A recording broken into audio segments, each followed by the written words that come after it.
Vamos falar agora sobre os capítulos 12 e 13 de Marcos. Jesus, o Deus encarnado, conhecia as Escrituras e as usava para confundir os escribas, sacerdotes e anciãos.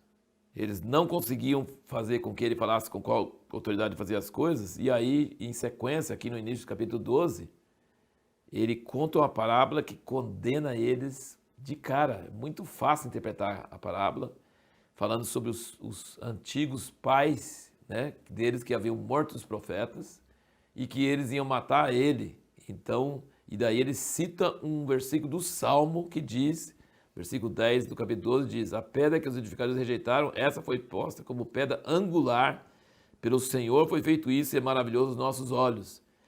Procuravam então prendê-lo, mas temeram a multidão, pois perceberam que contra eles proferia essa parábola, e deixando-o se retiraram. Então você vê como é que essas mais altas autoridades tinham medo do povo, igual o político de hoje. Assim, quem exerce poder aqui na terra, que não é o poder que vem do céu, ele teme o povo, ele age de acordo com a opinião popular. Então eles não queriam dizer que o batismo de João era da terra porque temia do povo. Aí Jesus conta a parábola, eles querem prender Jesus de raiva, porque viram claramente que ele está falando contra eles, e que eles eram edificadores e rejeitaram a pedra, e Deus pegou a pedra que os edificadores rejeitaram e colocou como principal, que seria ele, né? E eles queriam prendê-lo, mas não fizeram isso porque temiam a multidão.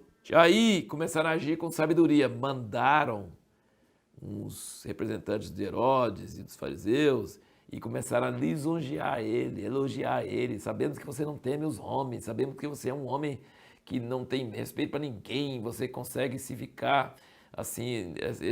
E Jesus enxergava tudo isso. Eles queriam armar uma armadilha para ele, para ver se ele falava contra dar o tributo, que aí ia prender ele por um crime de civil, né? E Jesus já discerniu isso, e lisonja não adiantava nada com ele. Depois vem os saduceus, que eram os liberais, e falaram que não tem ressurreição, inventaram uma história longa lá, e Jesus cita as escrituras para eles, mostrando que Deus é o Deus de Abraão, Isaac e Jacó, e para ele todos vivem, então como é que eles não creem na ressurreição? Se Abraão, Isaac e Jacó não é morto, mas é vivo, né? E aí, quando perguntaram sobre os maiores mandamentos, aí teve um escriba que respondeu ele com muita sabedoria, muita força, muita clareza, e o versículo 32 do capítulo 12 diz: ao que lhe disse o escriba: muito bem, mestre, com verdade disseste que ele é um e fora dele não há outro, e que amá-lo de todo o coração, de todo o entendimento, de todas as forças, e amar o próximo como a si mesmo é mais do que todos os holocaustos e sacrifícios. Olha, aí Jesus, vendo que havia respondido sabiamente, disse: não estás longe do reino de Deus. E ninguém ousava mais interrogá-lo. Então nós notamos como esse escriba entendia que o amor a Deus é mais do que sacrifício. E Jesus disse: você não está longe do reino de Deus. Parece que não tinha entrado, mas não está longe. Jesus está sempre referindo ao reino de Deus. Muito interessante ver aqui no fim do capítulo 12 a vantagem dos discípulos de estar com Jesus. Lembra que nós sempre falamos sobre como ele não ensinava só com pregações, com parábolas, com ensino, mas também com suas reações. Ele viu a viúva, que versículo 42, vindo, porém, uma pobre viúva lançou 2 lepros que valiam um quadrante, e chamando ele os seus discípulos, disse: em verdade vos digo que essa pobre viúva deu mais do que todos que deitavam ofertas no cofre. Então Jesus, se você é discípulo de Jesus, você tinha essa vantagem, ter esse relance. Ele viu uma coisa acontecendo, ele chamava eles: olha, isso aí é importante. Como isso gravou na mente deles, até para eles citar isso depois nos evangelhos. E aí nós entramos no sermão profético, que aqui em Marcos 13 seria comparável com Mateus 24, como estilo de Marcos, bem mais resumido, porque Mateus 24 não é só Mateus 24, tem o 25, né? E aqui Marcos reduz bastante isso aí, dá uma reduzida, umas seleções disso aí, né? E nós vemos aqui que foi só Pedro, Tiago, João e André que ouviram isso, tá? Nos outros não fala que esses 4, mas esses 2 pares de irmãos. Pedro e André eram irmãos e Tiago e João eram irmãos. E foram eles que procuraram Jesus em particular, né? E perguntaram aqui no versículo 3 do 13, diz: perguntaram e em particular. E aí ele começou a dizer-lhes essas coisas. Qual o maior perigo dos últimos dias? Quem é o maior bicho-papão que você tem que ter medo dele, hein? Foi que nós perguntamos no último vídeo, que nós íamos responder nesse vídeo. Qual o maior bicho-papão? Vamos olhar aqui, ó. Versículo 9 do capítulo 13. Será que é o anticristo? Será que é a besta? Não. Olhe no espelho que você vai ver ele mesmo. É você. Versículo 9 diz, mas olhai por vós mesmos. Jesus avisa que o maior perigo dos últimos dias somos nós mesmos. Nós somos nosso maior perigo. Você precisa olhar no espelho cada dia de manhã e pedir, Deus, não me deixe distrair, não me deixe cair em tentação, não me deixe ficar longe, vagar longe do Senhor, porque aí eu vou me enfiar em encrenca. Precisa renovar sua mente. Você não vai aguentar as perseguições, os enganos dos últimos dias, as tribulações dos últimos dias. E qual o maior aviso que tem? Olha o capítulo 13, eu só quero chamar sua atenção para o maior aviso. O que é? Versículo 5. Jesus começou a dizer, acautelai-vos. Ninguém vos engane, acautelai-vos. Esse é o primeiro alerta que ele dá. Versículo 18, ele diz, orai, pois.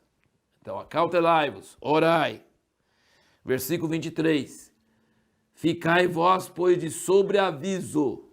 Versículo 29, assim também vós, quando virdes suceder essas coisas, sabei que ele está próximo, mesmo às portas. E aí ele abre o verbo aqui mesmo no 33.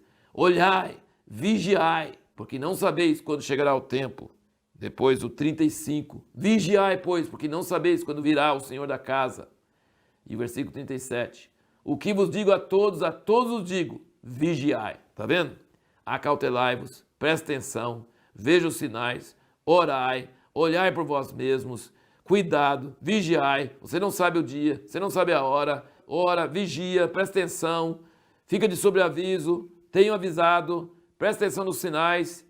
Então, sim, você percebe que o maior perigo é a gente dormir, é a gente ficar tranquilo, é a gente não prestar atenção, é a gente não estar em oração, é a gente não estar sensível, é a gente estar descuidado e o dia do Senhor nos pegar de surpresa. Esse é o maior perigo dos últimos dias. Ele dá aqui também uma grande promessa, no versículo 11 do 13, ele diz, quando, pois, vos conduzirem para vos entregar, não vos preocupeis com o que haveis de dizer, mas o que vos for dado naquela hora, isso falai, porque não sois vós que falais, mas sim o Espírito Santo.